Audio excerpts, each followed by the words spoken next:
Urdu novel پر چند تنقیدی کتابیں۔ مصنف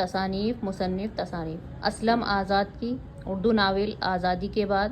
عقیل احمد کی اردو ناول تقسیم ہند کے بعد، سہیل بخاری کی اردو ناول نگاری،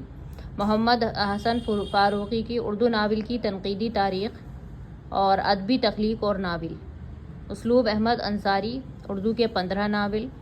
صغیر افراہیم کی اردو فکشن، سید علی حیدر کی اردو ناول سمت اور رفتار،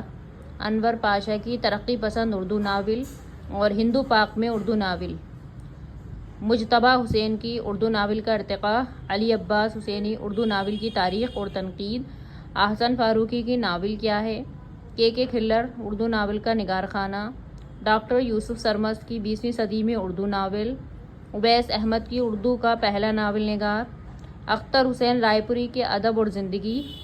محمد حسین خان تاریخی ناول، ڈاکٹر سید لطیف حسین ادب سرشار کی ناول نگاری۔